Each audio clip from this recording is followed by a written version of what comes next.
তথা আজিৰ আমাৰ হেড অফ ডব্লিউডিচিএল প্ৰাইভেট লিমিটেডৰ কোম্পানী মেনেজমেণ্টৰ এজন সক্ৰিয় সদস্য ডক্টৰ নিৰঞ্জন দাস ছাৰে সম্বৰ্ধনা জনাইছে আৰু এই চেগতে তেখেতক আমি আজিৰ এই অনুষ্ঠানত সংক্ষিপ্ত ৰখাৰ বাবে অনুৰোধ জনাইছোঁ। নমস্কাৰ।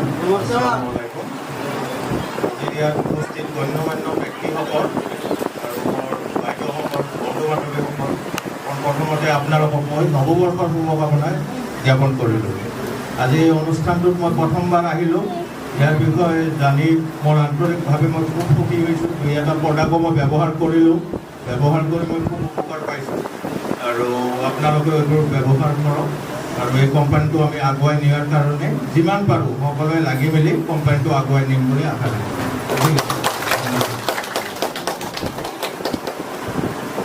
ধন্যবাদ জনাইছোঁ মিষ্টাৰ জামিল হুছেইন ডাঙৰীয়ালৈ।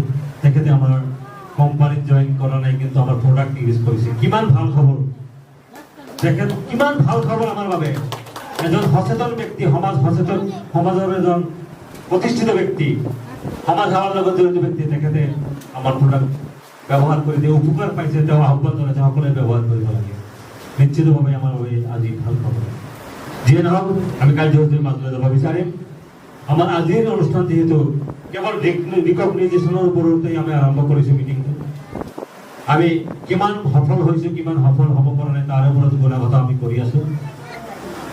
আমি ৮ম বছৰ পাৰ কৰাৰ পিছত ৯ম বছৰত ভৰি দি আজি প্ৰথমটো দিনত সেইসকলক আকৌ আজি সেইসকলক আকৌ চিনাকি কৰাই দিম। সেইসকল ব্যক্তিক আমাৰ মাজত চিনাকি কৰি দিম যিসকলে ইতিমধ্যেই সফলতাৰ চিৰি আৰু এটা বগাই আগুৱাই গৈছে। প্ৰথম যিটো দিছিলোঁ ১০,০০০ৰ পৰা ৫০,০০০ৰ ভিতৰত ইনকাম কৰা ব্যক্তিসকলক চিনাকি কৰাই দিছিলোঁ। এইবাৰ আপোনালোকক চিনাকি কৰাব বিচাৰিছোঁ ১ লাখৰ পৰা ৩ লাখৰ ভিতৰত যিসকল সফল ব্যক্তিয়ে নিজৰ ঠাই বনাব পাৰিছে তেখেতসকলক মঞ্চত আহ্বান জনাম।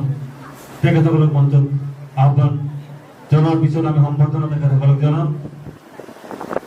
প্ৰথমতেই মঞ্চলৈ আহ্বান জনাম ইছমাইল হুছেইন, বিগ লিডাৰ ইছমাইল হুছেইন। তেখেতৰ বাবে আজি হাত চাপৰি হ'ব লাগে। ইছমাইল হুছেইন চাওক মঞ্চত আদৰণি জনাইছোঁ। ইছমাইল হুছেইন চাওক মঞ্চত আদৰণি জনাইছোঁ। ইয়াৰ পিছত আমি আহ্বান জনাম বিগ লিডাৰ মঞ্জিলা খাতুন।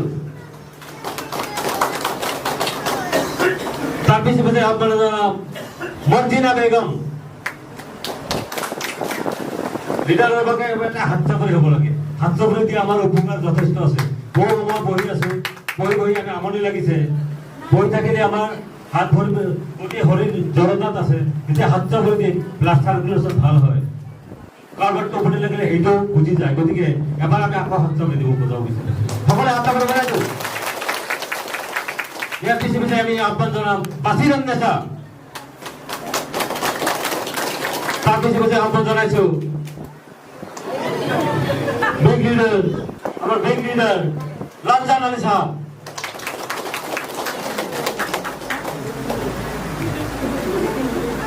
আমাৰ আৰু বহু কেইজন ব্যক্তি আছে, তেখেতসকলক উপস্থিত হোৱা নাই। গতিকে আমি উপস্থিত হোৱা ব্যক্তিসকলৰ ভিতৰত এইকেইজন ব্যক্তিয়ে ১ লাখৰ পৰা ৩ লাখৰ ভিতৰত ইতিমধ্যেই ইনকাম তেওঁলোকে সফল কৰিছে। গতিকে ইয়াত যে ইনকাম কৰা যায় তাৰ প্ৰমাণ আমি আমাৰ সন্মুখত মঞ্চত দেখিবলৈ পাইছোঁ। এইসকল ব্যক্তি, ইয়াৰ মাজত মহিলা ৩জনী, ২জন পুৰুষ। এই ব্যক্তিসকলক আমি অনুকৰণ কৰিব লাগে। তেখেতসকলে যিধৰণে কাম কৰি আজি এডাপ্টেবল ইণ্ডিয়ান প্ৰাইভেট লিমিটেডৰ তৰফৰ পৰা যি প্লান প্ৰস্তুত কৰি দিছে, মইতো কম অদ্বিতীয় প্লান। ভাৰতবৰ্ষক ইয়াৰ দৰে প্লান আৰু নাই। এই প্লান কাৰ্যকৰী কৰিবলৈ তেওঁলোকে সক্ষম হৈছে। আমি মঞ্চৰ আগত বহি থকা ব্যক্তিসকলে তেখেতসকলৰ পৰা কিছু অনুপ্ৰেৰণা পোৱা উচিত। নিশ্চিতভাৱেই তেখেতসকলৰ ঠাই আমি দখল কৰিবলৈ সক্ষম হ'ম অনাগত দিনত। আমি এইবাৰ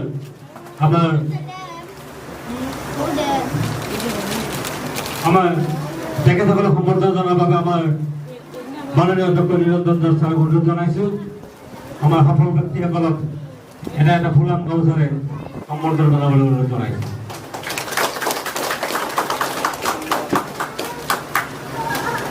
আমাৰ ইছমাইল হুছেইনক সম্বৰ্ধনা জনাইছোঁ। যেনেকৈ মঞ্জিলা খাতুন এজন সফল লিডাৰ হিচাপে ইতিমধ্যে প্ৰতিষ্ঠিত হৈছে। এইবাৰ আমি মৰ্জিনা বেগমক সম্বৰ্ধনা জনাইছোঁ। পিছে আমি সম্বৰ্ধনা জনাম বাছিৰুন্নেছা সম্বৰ্ধনা জনাইছে। তাৰ পিছে আমি সম্বৰ্ধনা জনাবলৈ আগবাঢ়িছোঁ লালচান আলী চাহাব, তেখেতে এজন লিডাৰ। আমি সকলৰ পৰা তেওঁলোকৰ পৰিচয় আৰু অনুভৱ ব্যক্ত কৰিবলৈ অনুৰোধ জনাইছোঁ। নমস্কাৰ। নমস্কাৰ।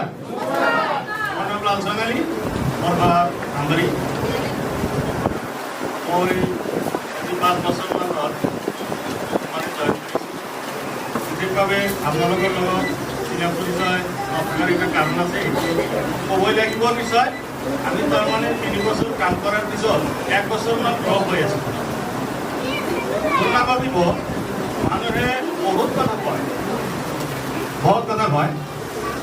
কোম্পানীৰ কি হ'ল কি নহ'ল, কেনেকৈ যাব, মানে এটা কোম্পানীৰ পিছে বিভিন্ন কোম্পানীৰ পৰা সেই মানুহবিলাকক আহি কিবা না কিবা এটা বাহিৰৰ পৰা প্ৰলোভন দি থাকে। মই নিজেই ভাবিছিলোঁ যে কোম্পানীত যিখিনি কাম কৰিছোঁ, বেলেগ এটা কামত যোৱাৰ পিছত মই 1 বছৰমান ড্ৰপ হৈ আছোঁ। কিন্তু মই আকৌ ঘূৰি আহিবলগীয়া বাধ্য হৈছোঁ। কি কাৰণে জানেনে? এইটো কোম্পানীত নিজে কাম কৰিলে যিখিনি উপাৰ্জন হয়, জইন কৰাৰ পিছত এনেকুৱা এটা চিষ্টেম আছে, যিটো চিষ্টেমত গ'লে কাম নকৰিলেও পইচা আহে। জনৰ কথা আপোনালোকে নিশ্চয় জানে। মই কিন্তু কাম কৰা নাই, 1 বছৰ কাম কৰা নাই, তথাপিও আমাৰ একাউণ্টত এওঁজনৰ 5 নম্বৰ কিস্তি সোমাইছে। মই তেতিয়া ভাবিলোঁ কি হ'ল, কেনেকুৱা হ'ল, এৰি দিছোঁ, কামত যোৱা নাই। আমাৰ বহুকেইজন আছে, আমাৰ সতীৰ্থ আছে, সিহঁতে কিন্তু জানে আমি কাম কৰি আছোঁ। মই কিন্তু অৰিজিনেলি কৈছে 1 বছৰ মই ড্ৰপ দি আছিলোঁ বিভিন্ন কাৰণত, তাৰমানে অলপ ৰাজনীতিৰ অলপ সেইকাৰণে কাৰণে মই নাছিলোঁ। গতিকে আমি সেইখিনিও পাইছোঁ। আৰু এতিয়া ইয়াৰ পিছত অহাৰ লগে লগে আমি যেতিয়া আকৌ ঘূৰি আহিলোঁ, ঘূৰি অহাৰ লগে লগে আকৌ দেখিলোঁ আমাৰ যিখিনি সন্মান, আমি ৰাজনীতিতকৈ যিখিনি সন্মান পাইছিলোঁ তাতকৈ বেছি সন্মান আমাৰ ইয়াতে আছে।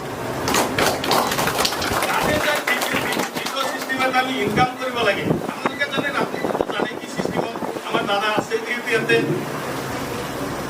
যিটো চিষ্টেমত ইনকাম কৰিব লাগে আৰু ইয়াত যিটো চিষ্টেম ৰাত দিন তফাত। গতিকে আমি য'ত সন্মান আছে, য'ত ইনকাম আছে, চিনিয়ৰ সকলে যিটো সন্মান কৰে, আমি জুনিয়ৰসকলকো সন্মান কৰিব লাগিব। আমি সকলোৱে যাতে একেলগে এই এডাপ্টেবল ইণ্ডিয়া ৰিয়েল প্ৰাইভেট লিমিটেডত কাম কৰিব পাৰোঁ। আমি দীৰ্ঘতাৰে আপোনালোকক ক'ব পাৰোঁ, যিমান কোম্পানী ইয়াত আহিছে, নেটৱৰ্ক জগতত আহিছে, সকলো কোম্পানীৰ লগতে মই কিন্তু আগতো বেলেগ এটা কোম্পানীত আছিলোঁ আজি 10 বছৰ আগত। তাৰ পৰা গুচি আহি ইয়াতে আহিছোঁ আৰু ইয়াৰ পৰা যিখিনি সন্মান পাইছোঁ, যিখিনি এৱাৰ্ড পাইছোঁ, যিখিনি ইনকাম কৰিছোঁ, ইমান সহজ। একচুৱেলি ক'বলৈ গ'লে যিসকলে নতুন আহিছোঁ সিহঁতো সহজ নহ'ব পাৰে।